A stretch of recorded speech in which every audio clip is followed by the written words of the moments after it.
And once again, how do you pronounce, is it Eliel? Eliel. Yeah. Eliel. Eliel. Okay. Almost got it. Yeah. That's good. All right. Well, let's get started. We have Ryan Cady, the founder or co-founder of Eliel Cycling. Yeah. Co-founder. Yeah. Derek Wyback was my founding partner. Yeah, we worked together for years at SOC. Actually, we used to race collegiate together. That's how we first met. Awesome. I think he's worked for probably all of my different businesses, my bike shop back in the day as well for a little bit. So we're longtime friends. And Derek, of course, is where this story begins. So Derek hit me up before he visited Austin recently, a few months ago, said, "Hey, I'm coming to town. Would love to grab coffee." So yeah, fantastic. Ryan, it's really a pleasure to have you on the show. Thank you so much for joining us.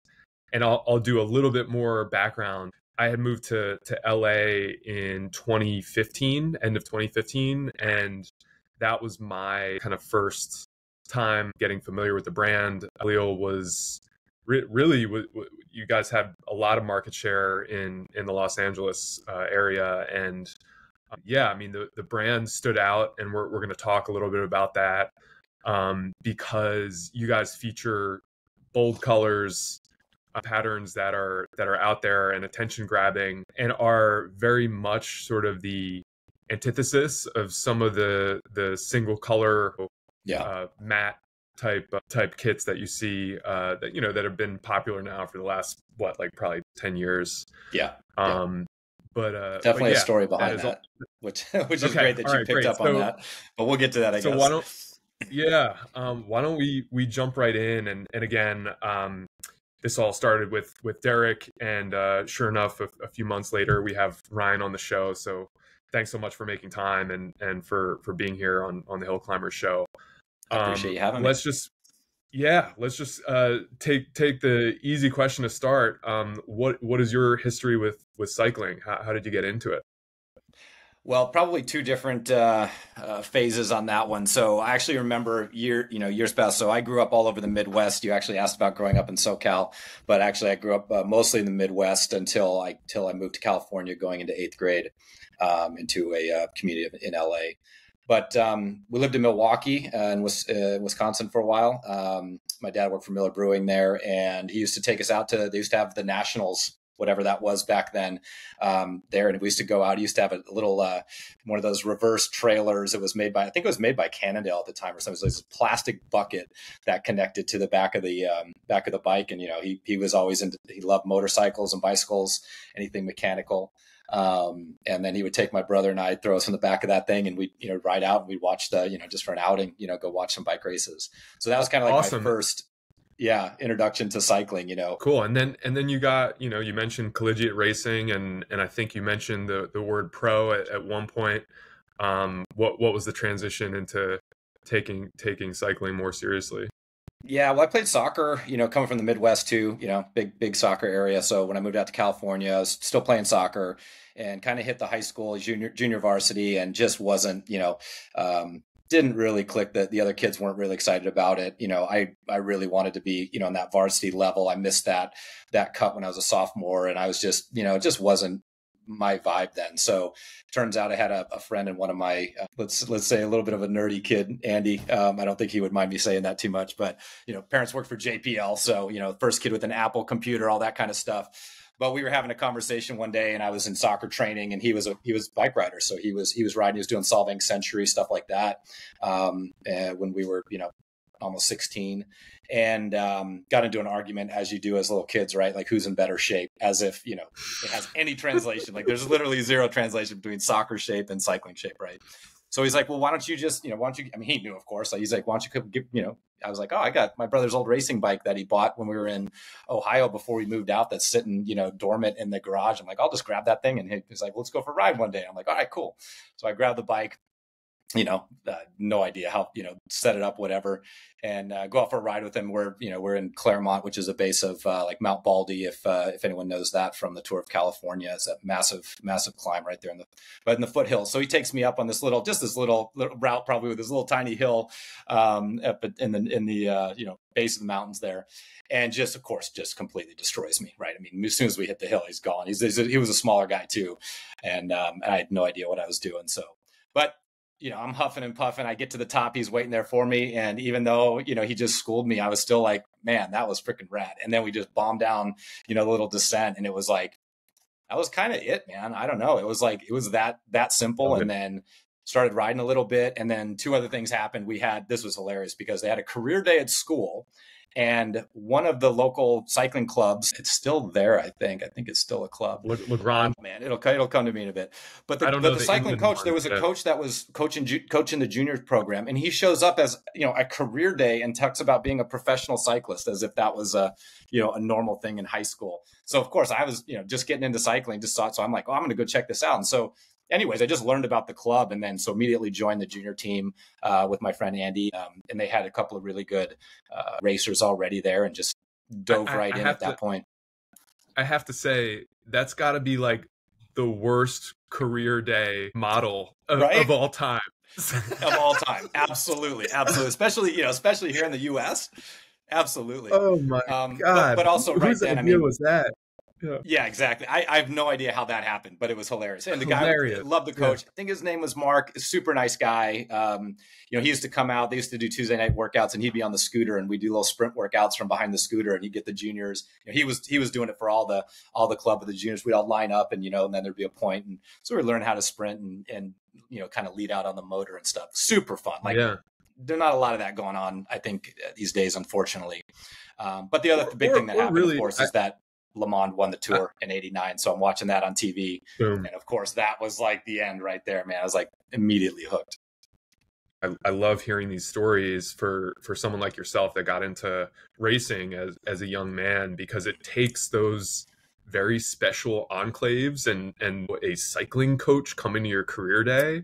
Not a lot of communities have that. And Southern California is one where it's got this really rich history with bikes, and guess what? You can ride your bike every day of the year. There's not much rain. There's not much keeping you off the roads. So that's a great story. You had not shared that one with me. That's a keeper. Yeah, for sure. But the other cool thing about those clubs, and I think the culture in general that still is today, right, is that I show up as a new rider junior, and immediately there's a whole club that takes you in, and basically you become part of that community, and it's like not even questioned, right? I mean, you're on a bike, they're on a bike, doesn't matter, rich, poor, whatever, like here you are, and people are helpful, and they're pointing things out and teaching you things, and it's like this instant community of friends. And I found that no matter where I go in travels and all the different versions of cycling I've done over the years, that's a common thread throughout. Right.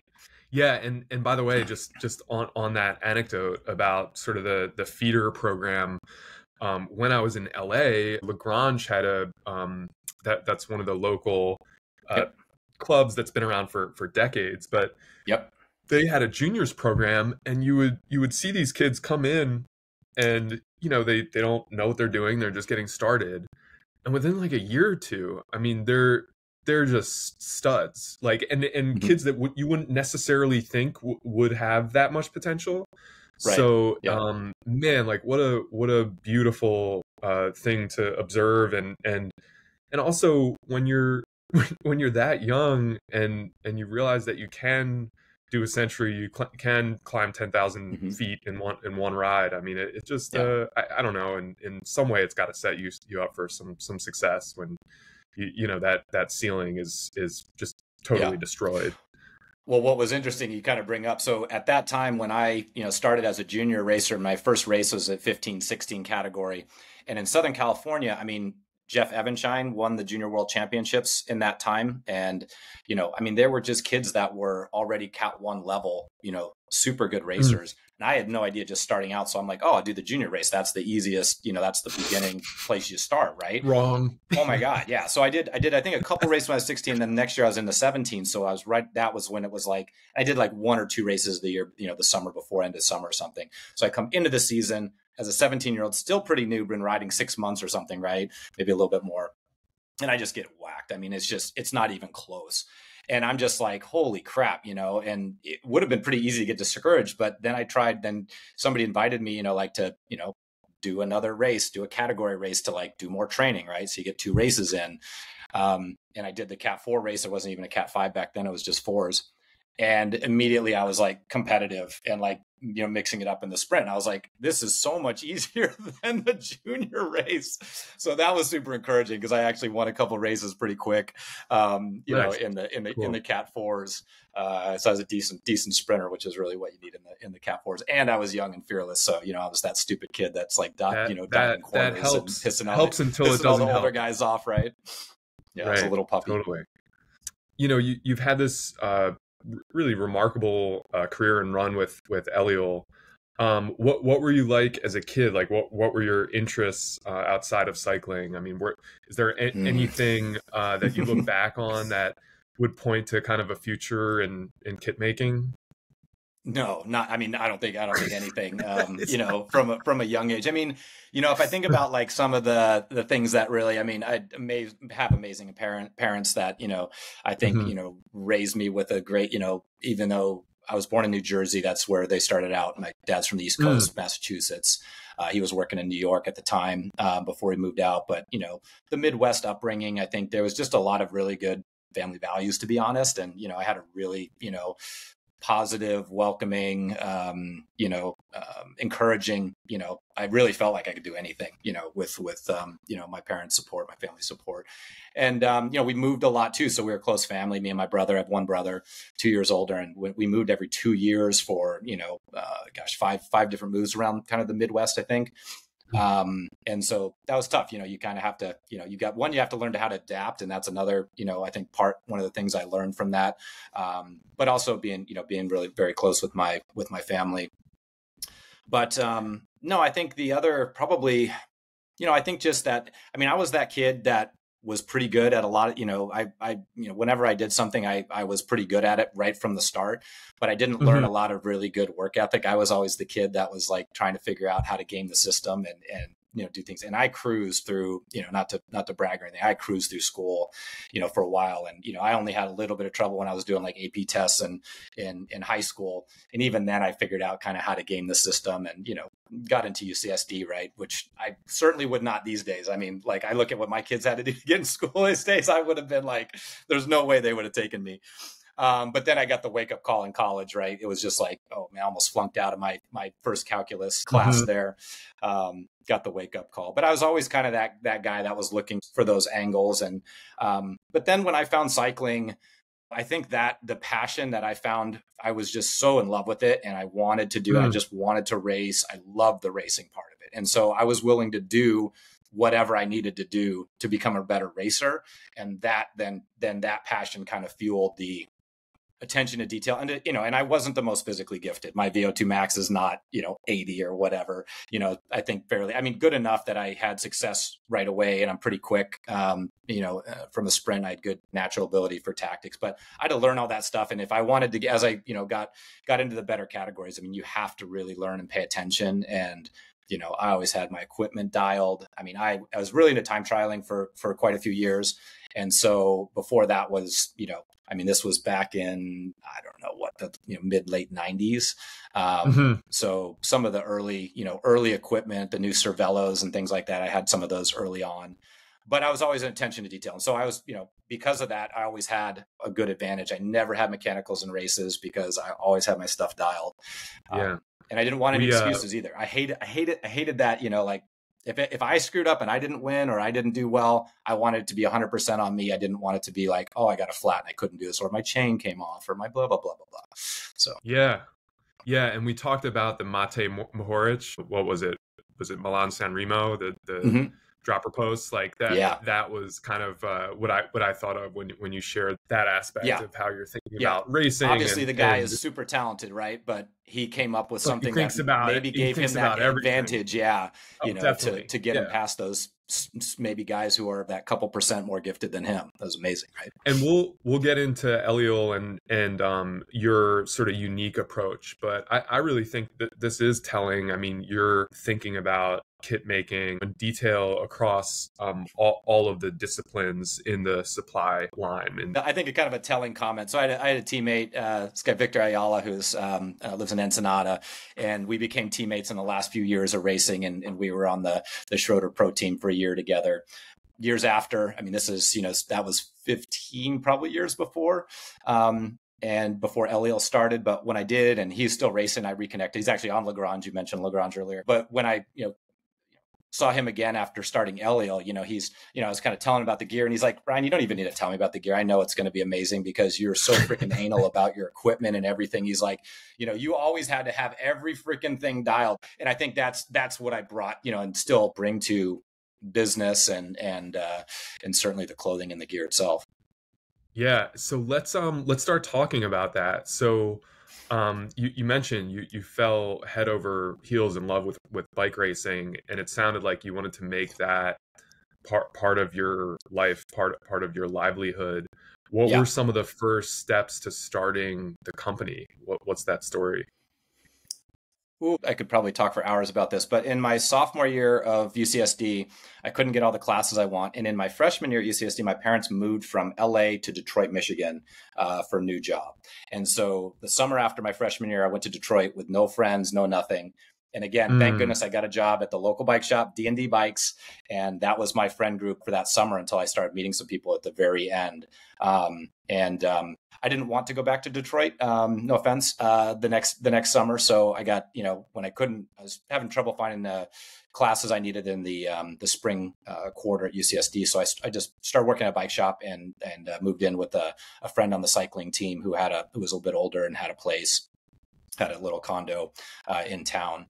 And, so I wouldn't have to go back for the summer. And then that turned into the owner of the shop, kind of a newer shop, decided that he wanted to sell the shop, didn't want to do it anymore. So he kind of told the employees one day, and I just mentioned it to my roommate when I went home, and he came back to me the next day and was like, well, we should buy the shop. And I'm like, what are you talking about? I'm 19. I'm in school. He was, I think 5 years older and crazy smart guy. He's a dual U.S. Swiss citizen, speaks 5-6 languages. But he had run a business with his dad and his brother previous. So he's like, no, let's do this. Borrow a little bit of money from your parents, and I'll put in most of it, and we'll go in and do this. And so we ended up doing that. My parents, amazingly kind of went along with that. But it was a great experience. I mean, really, I learned more running the bike shop than I learned at UCSD in terms of what I actually do in my career as an economics major at UCSD. And maybe life too, which are also very valuable lessons. Oh my God. Yeah. I mean, luckily my dad's was an HR professional for his career. And so he gave me a lot of guidance in managing people, but that's always the hardest thing in any business is managing people. And there's this broad theme, this narrative around really questioning traditional liberal arts secondary education. Mm-hmm. And it sounds like just you got put through the ringer early, and like I said, I mean, what a hands-on real world education that you got. Well, I was super lucky. My business partner Nick, he really took me through different parts of the business, and he was really accommodating because I was going to school, I was still trying to race bikes, at the time, and I was a young kid that doesn't always make the right the best decisions, and he gave me enough rope, but then also knew kind of how to say, okay, dude, you need to grow up here, and you need to show up for work on time or whatever it is, right? Whatever I was doing at the time. But he also let me go through the different phases of the business to the last, it was for 6 years we did this. And so by the end, I was the GM and running, overseeing everything. And, he stepped out of the business the last couple of years to do some other things. And then we decided to sell the business. I still wanted to be a bike racer. I, got to be a good Cat 1 and, wanted to give it a try. Just, I didn't think I was going to be a professional racer, but, it's just one of those things you want to get out of your system. And I didn't want to look back and regret it, not doing it and not really, understand. I mean, if I could be a Cat 1 and working full time and still getting my degree from UCSD, like, okay, well, what if I eliminate the work and the school part? I'll be amazing, right? Fortunately, it doesn't work that way. If you don't have the genetics, it doesn't really work that way. But I didn't actually get much better, as it turns out, with all that extra time. But it was a great thing. It really did get out of my system, the racing part of it, and I'm really glad I did it. I learned a lot, way more than about racing and just, I think, professional sports and life in general. It was a really good experience. And also just to pay you a compliment and call this out, it's one thing to try to go pro when you haven't already started a degree and your own business, but you were already stacking, the academics and the real world education. So to go try to be a pro for a couple of years, maybe didn't seem as big of a risk, right? I don't know. Some of my, my in-laws and family might have been a little bit like, what, you're selling the bike shop, like you've got this thing going on here, and now you're going to race full time for a year or two. Like, what is that all about? You say, guys, you just don't understand. Yeah, I mean, luckily they rolled with it, very, Yeah. I appreciate, family was very, very accommodating in the end, even though I think there was some cross-eyed looks maybe. But, I mean, I did it. And when I got let go from my, from my team right before the pro championships, the year I was doing it. And, which is kind of a funny story because the next week I won like one of the last races I did and got in a breakaway with the guy who was replacing me for that race, which was kind of funny. Yeah, but it was, it was I don't know, long story. And I'm just like, you know what? Okay, I'm not going backwards with this. Like I hit the level I could do. I did some big races around the country. I learned a lot. This is great, but like now I gotta go back and get a quote real job and, get back to life. Right. So how do we get to Eliel? So basically, I knew the founder of Sock Guy Cycling Socks, and I started working for him that summer right away. He's just like, oh, I know you from your bike racer. Why don't you come work for me? I'm like, okay. So I come in. It's just me and him in an office, another guy remote, and I was packing socks, and I'm looking around, and all of a sudden, they had another partner that was leaving. He's like, oh, here, you ran a business before. Here's the books and everything. And these guys need you to do this. I'm like, all right, cool. Like I was interested, right? I'm like, all right, amazing. I worked so many hours that summer, just I'd pack stuff and then I'd go get into get in their accounting system, figure things out. I was, learning the suppliers, working with the factory back in it was in Tennessee at the time. So just got super into that business. And then through a series of events, ended up buying the founder out and partnering with the other partner that was there and ended up doing that for 10 years. Grew that business. Really interesting, fun business. I think in the end there was a point where I was looking at, I really wanted to expand and do clothing as well. I mean, we were selling, clubs and teams weren't our biggest business for that, that was actually very few clubs and teams were big enough to do 120 pairs, which was the minimum order of socks. So that wasn't a big part of our business, but, we'd sell, 120 pairs. It was like $500-600 order of socks. Meanwhile, that same group, because they're usually big clubs that were doing that, are ordering $50,000 of clothing. And I'm like, oh, well, why aren't we doing that? Like we're doing all the sales and all the stuff behind the scenes. Like if we actually had clothing, okay, that's a whole nother story there. Like making that clothing is a little bit different than making socks, which is relatively simple. Which you'll learn later. Out. Yeah. Yeah, I mean, the machines are very complex that make socks, but we had a great crew in Alabama, very experienced, sock manufacturers that make great socks. So, but it's very limiting. Like there's only so much you can do with a sock machine. I don't care all the bells and whistles, the padding, all the stuff that's out there. There's only so much you can do with socks that really affect the performance. And so, I was like, wow, the clothing would be a really interesting thing. But my partner at the time, he didn't want to do, he's 20 years older and he didn't want to, take that risk and do that. And so, so kind of put that on the shelf, but eventually just, I was like, look, I got a lot of years to work here and I don't want to just, it's hard to expand the sock business into running. There's a lot of bullying going on with the big brands in terms of, selling running socks and in the different markets. So we're kind of in this, this niche market, which is great. Not, to be honest, not a ton of competition, but also not a ton of growth opportunity. So it was a nice, good, profitable business, but I just wanted to do more. And so ended up, buying out, getting bought out by my partner, and then kind of started looking for the next thing. And that brought me to, I looked at a bunch of different things at that time, but eventually said, clothing has been my passion. I always like the fashion. I like the technology of it.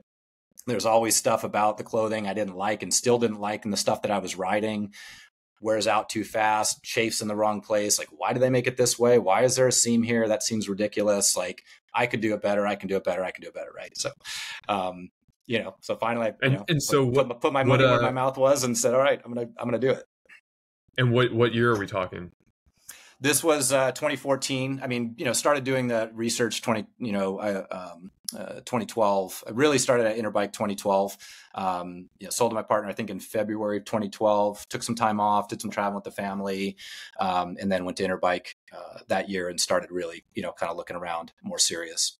And then probably, by summer in 13, kind of committed to, found the equipment, decided to do it here because, that was, I talked with so many different suppliers, and it was, nobody wanted to make new patterns, which I didn't understand quite why, but nobody wanted to make new patterns from the established companies. And, nobody, they're all doing their own business, right? Why do they want to do business with this young kid coming in? Like, what does he know or whatever? It sounds like you had a vision for, making obviously super high quality product, but then also how it would look and feel, visually, aesthetically. Yeah. So certainly, like, there's always I always have attention for detail. And, even though I'm not like a big fashionista, big luxury brands and stuff, but I appreciate it. And I see I can see things in those brands. And I love the little details and things that make things special. And so that was always part of my parents always laughed that I have champagne tastes and, back when I was a kid on a beer budget. Right. So, but that was just that attention to detail and liking those things. It's like, I don't have to have those things, but I appreciate, and I don't actually, wear I don't wear like designer stuff, but I like a lot of that stuff. I like to look at it, and I like to see the creative parts that go into that process. And I think that was always a passion of mine, and wanting to bring that, plus again, the technical aspect, wanting to improve the gear and make it work like I thought it should work. And I also knew from, at the time that, there were brands on the market, right, that didn't do custom, and their gear, some of them, was way higher quality than the custom stuff we're using. I was like, well, there's no way the pros are wearing the custom stuff that I wear, because there's no way you could do the Tour de France in the gear that I'm wearing, because this stuff wears out like instantly. Like, it just loses compression, starts chafing. There's no way. So, someone's making better gear. And so my goal was to really figure out, how to do that. And, I think at the time, a lot of custom companies was a race to the bottom. It's a very expensive business. It's a lot of labor doing custom gear, the clothing, but also the artwork and all that stuff takes a lot of time. And so I think people are just always looking to cut corners and cut costs. And ultimately, the product suffered. And so I said, all right, well, I'm just going to see if I can make a better quality product. And I'm assuming there's enough people in the market that are like me. I want to jump into, you and I had a fascinating conversation about kit making before this, and mm-hmm. we'll get to that in a second. But also I want to call out, just what you stand for from an aesthetic perspective. Already talked about the colors, the patterns. Was that part of your vision for the brand early days? Is that part of how you wanted to stand out? Can you talk about that? Yeah, for sure. I mean, I'm such a mix of, because, again, grew up very conservative Midwest, right? I've got my, I'm not going to wear big logos, and, here I am in my plain, black shirt or whatever, right? Not a flashy guy from that standpoint. But there's something about when you get on a bike, and from the team aspect, when you had a great looking kit, man, you just want to put it on and be out there. And there's something about like letting loose when you're out on a bike, like your personality can show through. For me, I'm not afraid to be. Middle-aged men are Superman, right? Absolutely right. And I think that's a great thing, right? And there's different days. I mean, I go out certain days, I want to wear a plain kit and just be out, and I want to be just not noticed and be in my own zone and do my best thinking. And then there's other times you want to go out and just you feel playful and fun and fast, and if you're in good shape sometimes too, you want to wear something different, a little flashy. And I think that just that the different patterns and things can do that. So coming from that, like, I don't have one style that is just like, this is the style. I can go from different places. So I bring a lot of that to the table as well. But also growing up in California, it's bright, it's fun. And what I saw in the market, from, the bigger brands, and like you said, the monochrome, the matte looks or whatever it is, right? that's not really California, man. We're bright, fun, endless summer, the sunset fade. That's where our brand colors come from. There's just so much color. There's Hollywood, we did a Venice collection one time, just, fun, colorful, you've got, I don't know, you have so much terrain here, and, you've got social stuff, you've got the outdoors here, you've got, Hollywood, you've got tech. California is such an interesting, mix throughout and there's so many different places in California. It's not all one, right? But I like that, it kind of brings it all in. And to me, that's kind of what I think, has inspired us as a brand. That's why we wanted to be a California inspired brand. Plus, there's not really US, like what I call heritage brands in cycling apparel. They're all European based for the most part. And why wouldn't there be a US, like California is it's a brand in itself, right? I mean, it's like a country. I totally agree. And I mentioned arriving in LA and seeing your kits, and there's also the bear, which is on the California flag as part of your logo. But something about the designs and the colors just said Southern California.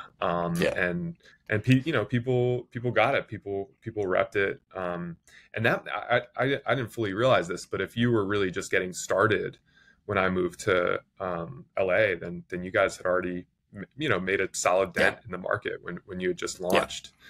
I mean, the reason that we're still here is because the first gear that we made, I put so much time into the R&D doing it ourselves. I mean, 50 plus prototypes, like nobody does it. Like that doesn't exist. Right. If you're doing more than 3 and you're using an outsourced manufacturer, like you're being inefficient. But, to go from scratch to, really wanting to make a different product and honestly doing those 50 prototypes, that was my education in apparel design and fabrics and function and all that stuff. And, I was the tester, right? I was able to make the gear. I'd put it on, I used to have some of them was like this all white because it wasn't sublimated printed. We didn't have the printing equipment yet. So we get the raw fabric was just white as it comes before it's printed. And so I literally had an all white kit at one point that I would go out and do 80, 100-mile rides in. That thing better be, not see-through, right? It better be, had the opacity better be damn good because you're sweating in this thing and it's going to be a mess. I never recommend white shorts unless you're world champion, right? And you're super fit.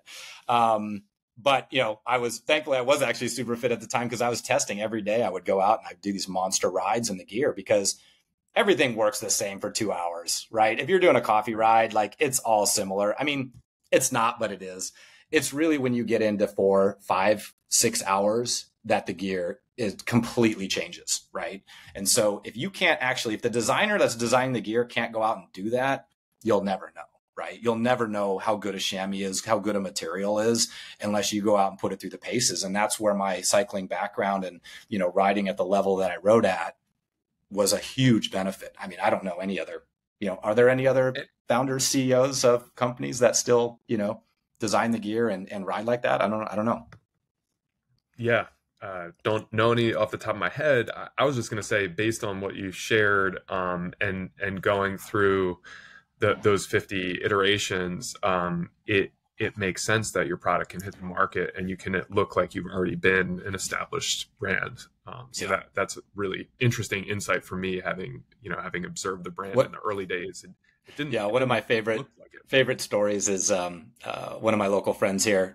He's in the cycling industry doing marketing, ridden for years, owned a bunch of different companies around and we start off and he kind of said, Ryan, when you started, I was like, how are you going to do this any better? Like there's companies that are 30, 40, 50 years old doing apparel. Like you're crazy to think that you're going to do something different and better.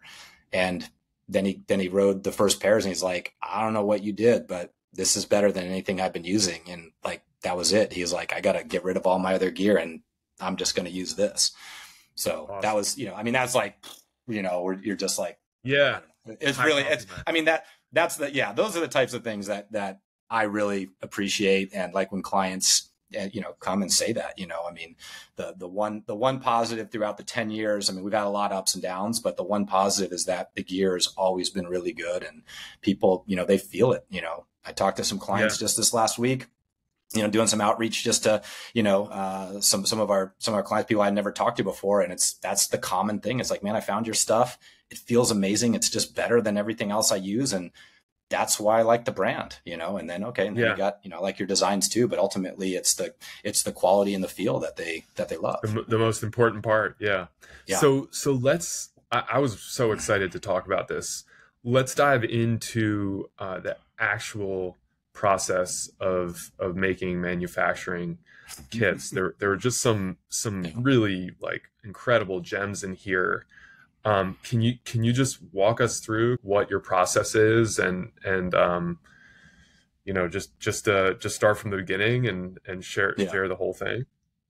For sure. Yeah. So, I mean, right off the gate, right out of the bat, I realized that either I was going to be living in Asia at a factory, trying to make this gear and just being annoying to whoever owned the factory, or, because nobody wanted to do it here, or I was going to have to, do it myself. And, and also I didn't want to be traveling, young family, I didn't want to be traveling, and be gone all the time either. So that was part of the equation. But I actually met someone who was doing the gear for Rock. If you remember Rock Racing, the cycling brand that was Rock and Republic jeans, that was for a few years. They had the big, wild race team for a while.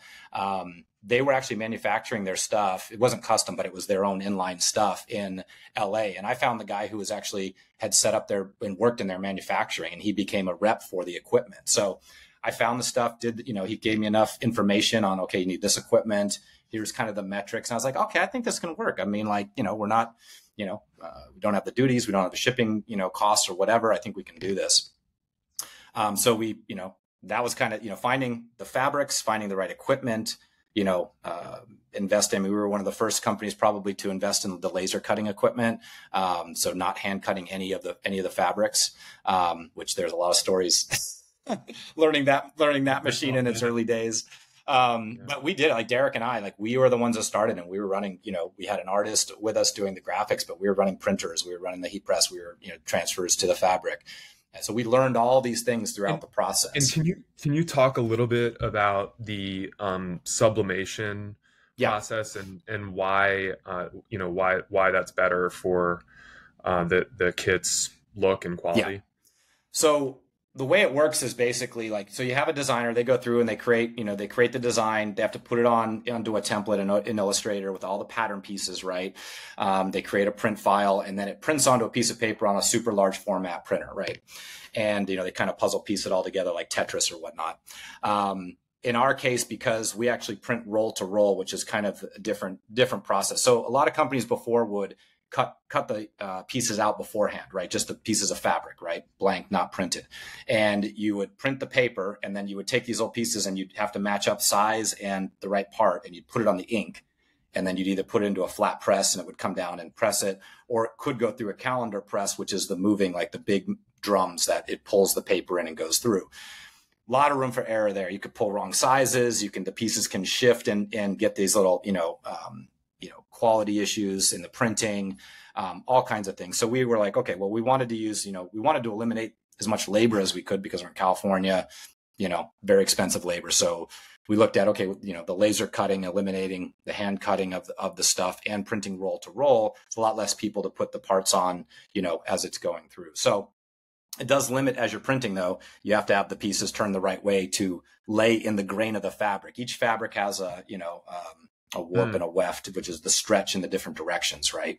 And it's very important to get that right because most fabrics stretch differently, and how you arrange that on a kit completely changes the fit if you get it wrong, right? So the nice thing about the way we do it is that the whole process actually is a quality control in itself. So when we set up the templates, you have to set them up so that it prints these pieces in a certain way. It can't move them side to side. There's no messing that up. And then you print the paper. So it's this special ink that lays onto, this paper. It dries as it's coming off. It comes in a big, paper roll. Take it out to this massive heat press machine that's got a massive metal drum that's heated with oil that basically inside it to keep the temperature consistent throughout the whole roll. And it's heated to like 400 degrees Fahrenheit is what you need to do the sublimation process roughly. You put the paper on, you take a roll of white fabric, whichever fabric it is, you put it on the machine, you match them up on this, has like a bed, glass bed that it connects in and it goes into the roller. There's a belt that, pushes it into the roller and holds it really tight as it goes through. So when, the paper and the fabric, right? And then when that heat hits the ink on the paper, it actually goes, it's a solid, as it's going in, the heat instantly turns it into a gas. So it skips that liquid phase, turns into a gas. The pressure pushes it into the fabric. And then as it comes out, it cools and goes right back into a solid and becomes permanent in the fabric.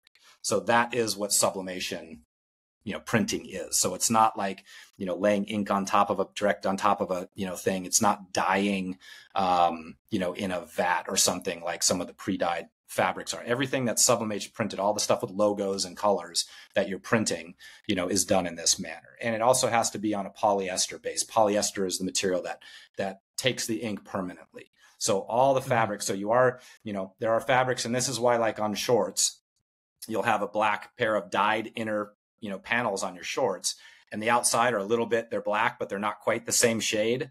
Well, that's because the inner ones are dyed because it's a nylon base, which is a much more durable material when sitting on your saddle, right? So that's why we use, and it's also, you can get those fabrics to be really opaque and super durable. And then the side panels where it's printed, they have to be partly polyester. So there's a fabric that they're similar in terms of stretch and whatever, but the materials are different. So you have to combine those. And so, one of the tricks of the printing is trying to get those colors to match as close as you can, which is really difficult. And to be honest, the higher quality fabric is that, the compression of it makes it harder to print because it doesn't open up as easily. That's why it's opaque. That's why you can't see through, right? You probably been behind somebody that has cheap shorts and you can see their butt through the fabric in the morning light, not a good look, right? But our fabrics won't do that because of the quality of it. Learned a lot just now. Really fascinating. Yeah. And just to take one step back, I think you mentioned you're not cutting the pieces beforehand. They're being rolled out. You're cutting them after, so that enables you to line up the panels and the designs more accurately, right? Than if you were to cut them out, the design gets printed, it's a little bit off, and then you're trying to put the pieces together to make the design look good when it's not that actual configuration for the kit. So the process for us was it would go into this calendar press, it comes out the other side, the old paper gets wrapped up and recycled, it's got water soluble inks, they don't use the toxic ink anymore, and then the fabric comes out and it has all the spots of ink on it, still on the roll. We re-roll that. We put it on another machine, unroll it onto a bed that has, it's basically a metal grated bed, and it has a laser on a conveyor that runs around, and you load in a cut program. The old ones now they're like optical. We're moving to like optical scans. It just looks at it and does it immediately. But some of our old ones, you have to actually have a cut file. You create an illustrator that has these old registration dots. And the laser would use the registration dots actually to line up the fabric. So it's kind of interesting. Like if it was crooked, it wouldn't read the dots the same way. So it would either error out, or if it was just a little off, it could adjust. And so it cuts perfect every time, even if it, if the material, every material shrinks a little differently. There's all sorts of things that go into that. But that process really gives a consistent, cut every time. And because the laser is so accurate, you can put in all your sewing notches and things that people don't see, right? Like when you're stretching two different fabrics together to create a particular type of garment, you have to hit certain, you have to stretch it in a different way, and you want it to line up the exact way every time, because that's what creates the perfect fit. And so there are little notches that you can, with a laser cutter, it's super easy to like make the most intricate, little triangle piece that sticks out. And they get, they all get, they go away in the sea, when they're sewn together, those things all get lost. Right. But that's what the sewers use as their guides, right? So again, another quality control trick that we had to learn, in there. So. And one thing, maybe I should have known, I had no idea that kits are hand sewn. So Oh yeah. what's the next part of the process with? Yeah, so those pieces come out, it's all cut, one at a time, a single ply as this machine rolls through, right? So it's cut and people are pulling pieces off. If the more different fabrics a garment has, you have to do that process each time. So that's why like a four fabric skin suit or something, 5 fabric skin suit, you got to do that 5 times, right? So the more labor intensive, but that's if you really want to create a piece like our top end Aero jerseys, 3 different panels. There's each of those panels does a different fabrics. Each of those fabrics does a different thing. And you can't get that, that particular combination quality without doing that. But then you got to do 3 different runs, which a lot of people don't realize, right? So you got to get all these pieces together. You've got a table where you're putting everything together. You do one fabric, you lay it out, you do the next fabric, you line it, you match it up, and then they go into, they get bundled up together and then they go get their elastics and their different thread colors that you have to match. And, we've got a freaking, rainbow of threads, that we use to match all these different custom colors.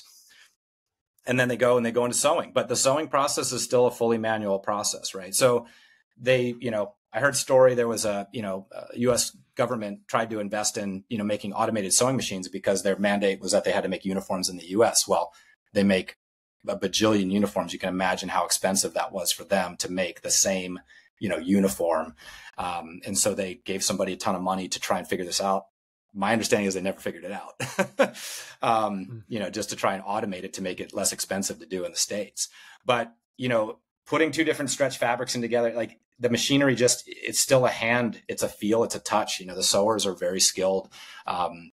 Sewing stretchy lycra together is the hardest form of sewing. If you're sewing couch cushions together that are non-stretch fabrics or whatever, you can just, it doesn't matter. You can have anybody do it. But when you start getting into this and you have to make those notches match and all this, it's a true, you can only go so fast. It's a true, feel, art to it. And, the machines, there are automations on the newer machines, right? You can meter out, when you're doing the gathers on the elastics to get that right compression on the waistbands and things, you can set it in certain ways to make it easier, but you still ultimately have an operator at every one of these machines. So it's a super labor intensive process when it's being sewn. I have such a newfound respect for the kits that I'm wearing. I mean, it really had no idea it was so manual. Yeah. So I think this is a good point to transition into your business, the business model, and how that has changed over the last 10 years. And you've had a big initiative to move your your manufacturing facilities from Southern California. Can you talk a little bit about the model, the cost of doing business and why you're making these decisions? There was a lot of really good things about doing it here. And I think, most people thought we were crazy. If anything, I look at it, it was my education in this. I mean, I learned so much those first 2-3 years doing the manufacturing here. As we grew, we always ran into capacity problems because there's just not enough sewing talent locally. But also when we started, California was going to, mandatory $15 an hour labor. So labor was getting pushed up and, $1 an hour every year for small business, right? So we had this constant increase happening. And even though, and I mean, imagine, minimum wage in Southern California trying to live, it's really difficult. Our sewing people, they weren't making, they were making above that, but even still, when the minimum goes up, it just pushes everything, right? So labor's constantly going up. And then we just couldn't find people. We're in North County, San Diego. Like, who's going into sewing here? Like, nobody's learning how to sew. So we found all the experienced people. They all came to us because we had the best working environment. We're a really good company. We're as much a family as a business can be, and, great conditions. And so we attracted really good people, and they really, we paid them well, and they really loved working with the good materials and all that stuff. They were focused on the quality, and I think they really appreciated that. But we ran out of, we always were under capacity. We always couldn't keep up. And in the peak season, we would always get behind super hard. And so eventually we said, okay, well, this isn't sustainable. We want to, we know we have more room to grow here and there's more demand for the product. We got to figure out something. So we went back, started looking at foreign factories again. And we looked at a lot of different places, traveled around the world. And there were just so many potential issues. Like, if you don't own your manufacturing and you're doing custom gear, that's really the issue, is like, there's so many details as you just heard. And then, if you're in a factory with, 20 different big brands, right? I mean, whoever's the biggest wins, and you get your stuff here or there, and who knows, they run out of fabric, they might pull something in. I learned that from my first sock factory. It was an outsourced factory. We owned the equipment, but the guy would change yarns on us because he couldn't pay his suppliers, as it turns out. That was a totally different story. But we were like, why are the toes blowing out all of a sudden? Well, it's because he couldn't afford to pay for the right materials. And so he substituted in what he had, and it wasn't the same thing. Right. So I'm not saying that happens all the time, but it does happen, And so when you're doing it all yourself, you have to control these variables for your business, for absolutely high quality. And all of our materials come from here. I mean, they're still they're Italian manufacturers, right? Most of our materials. So they're very consistent. They're more expensive, of course, but they're very consistent in their quality. And so we don't see these big fluctuations in the quality of the fabric. And then, and then we control the rest of it. So, hopefully that is, that equals a better overall, quality over time in terms of your product. But ultimately we had to find a way to expand. And so, we looked at these places and we said, you know what, if we lose control of this thing, like I heard horror stories from people that had moved to some of these factories we were looking at, and they destroyed a few businesses that I won't mention, but, in our industry that they bought and moved and just changed the fabrics. It just changed it. And then they couldn't deliver. It was just a mess. I mean, there's a lot of stories about that. And so we're like, man, we're going to, we have the potential of like losing our business if we do this. So ultimately, I mean, we built a factory. We're like, well, what's the next best thing? Okay, well, we have Mexico's, an hour away. And, what if we looked at, building a facility, across the border and just using our knowledge and everything to build a new factory, there. And so that was the first part of what we did is we learned all about it, what the import export is, all this stuff. And, and we started a sewing facility in Mexico. We chose Mexicali based on a connection we had, and set up our own factory. We own it. Same thing as here, right? We set up a business, that we fully own, and we rented a warehouse, factory space in an industrial, center, imported some of the, same sewing machines we use, hired the people, hired a manager, and built it from the ground up. And now it's a great facility, and it helped us. One of the big problems that we had there is that we started it in 2020, and we all know what happened in 2020. So it was a real, right when we made the investment, COVID hit and things shut down and the costs went crazy for a while. I mean, we lost a lot of money not being able to get that up and running and make the shift in the time frame that we wanted to. So that was really difficult. But, I mean, you juggle, you fight, you push through, you do what you have to do. I think that's the story of almost any small business entrepreneur. We got it working, and now we're expanding it, and now we're starting, and it's hard. We're consolidating right now. We're consolidating our manufacturing. We still do all the printing and cutting here, and just until recently, we still were doing sewing, here at our facility. But and for efficiency reasons and also cost reasons, of course, we're now consolidating in that facility. So and that's difficult, man. I mean, we've had some amazing people here. 10 years that they've been sewing for us here, and they're amazing people. And it's been a career for them, which is something you can be proud of. But when you have to tell them that we're not doing that anymore, man, that's what, I mean, I don't know. That's what's always gotten me over the years and just killed me, because those people become people you see every day. They become family. So that, making those decisions from a business side is really difficult. And I asked you a couple of questions on this topic, was, how you guys are capitalized, and also what your plans are for growing the business. And I think these were really kind of interesting answers that you had. You said, you guys are not a really venture-backed company. That's not the model at all. You guys are in it because you like we talked about before, you're living and breathing cycling, and it's based on passion and creating consistent quality, and it's not just about an exit and giving the keys to someone else. The other thing that we talked about was this move being a bit of an imperative to create scale for you guys, but also a better margin, so you can reinvest back into the business, into marketing and sales in order to expand. I just think when you dig deep and pull back a couple layers of the company, what is there it is passion and wanting to build a company where your employees take a lot of pride in a product. So Yeah. the product's great, the customers are happy, and it builds off quality and not just throwing money at the problem and going Yeah. back to investors to raise every couple of years or whatever. Yeah. I mean, I learned, Sockeye was all self-funded. It was a very small company when I started. It was all self-funded. We grew based on what we made and could reinvest into the business. We never took money from anybody. Same thing in the bike shop.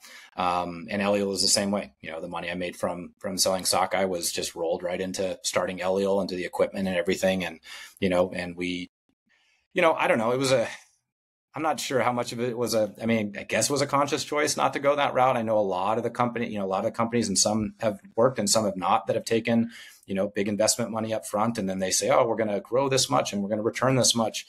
I've not seen that work very well in the cycling world. It's very different. It's not tech. The scalability of it, it's a very mature, industry.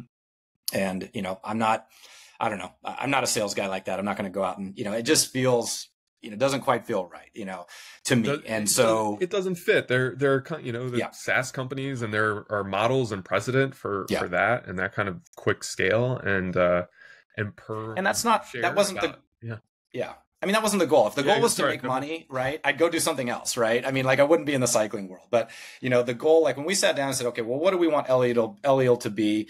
Derek and myself and our silent partner, Matt, we had three of us, who was just an investor, one of my longtime friends, and, was a business advisor. He had his own business as well. We said, well, what do we want this to be? And, my first response is I want to have a fun company that's exciting to go to work for, that's making cool stuff that, that people are excited about. That was my thing. And Matt's like, don't we have to make money? Isn't that the number one thing? And then, that is right. A business is there to make money. Ultimately, right? If we couldn't make money, I wouldn't be here. I'd have to go get a job doing something else. So, but, ultimately I think that says where I come from is I'll take less money to have fun and a lifestyle and do cool stuff. But ultimately I think the balance, and I learned this at Sockeye, because we had a joint venture with the company that ran the machines. We owned all the machinery, but the facility and the guy who ran it was his own business, right? So it's basically a joint venture. He only did our stuff. So it was essentially our factory. But he was focused on getting the most efficiency, the most socks to us, because every sock that he delivered, he got paid for, right? If he took a machine down to do product development for us, that was a machine that wasn't making money for him. And so it was this battle back and forth. I would ask for prototypes, I'd ask for this and that. And it was it would happen when it happened. And I was like, God, man, this is so frustrating. I want to do something cool. I want to play a little bit, I want to be creative. Yeah. And that's what these businesses have always provided for me, is some creativity as well. And with the cycling gear incentive, and that's what for R&D, right? Yeah. Yeah, exactly. And so that is what also influenced me to do it myself and to do it here, right? Was the ability to do that. And, the problem is that when you go too far with it, we burned money at the first year developing the amount of beautiful European fabric that got wasted in terms of, a prototype. And then in learning the production process, we ruined a lot of fabric, unfortunately, until we kind of got things, figured out. But that's the education. That's how you get to that point. But I think it's such a balance, though. There's such a balance to the R&D, the reinvestment. Right now, we're very focused on the operations of the business. We've had to pull back and really focus on our delivery, our processes. We've revamped almost everything in the last year. And you guys it's 10 years in and you're still here. So you're doing something right. So I think we're at a really good point to start wrapping up, and the amount that I've learned from you just in the last hours is incredible. So I'm so glad we got to cover all this ground. And I always ask, do you have any favorite analogies between cycling and the business that you've been running, bike racing and the challenges and entrepreneurship? I think it's, passion and attention to detail, right? Those are just a couple off the top of my head, right? the same passion I had for racing and wanting to see how far I could push myself. And yeah, okay, maybe I'm not the best, but can I win this race if I do everything right and I figure this out and this trick and that tactic? I mean, you bring that to business too. And it's the same thing when you dig in and say, okay, like, how do I figure this out? I've kind of figured out, and it's an evolution, man. I'm still learning every day. I just turned 50 this year. I don't freaking know everything. I don't pretend like I know everything. I'm still learning every day. And I think you have to. I think being able to analyze a situation and look at things as a whole and how everything works together, that's what I think got me to where I got to as a cyclist. And I think that's gotten Eliel to where it is, today in the gear that we make.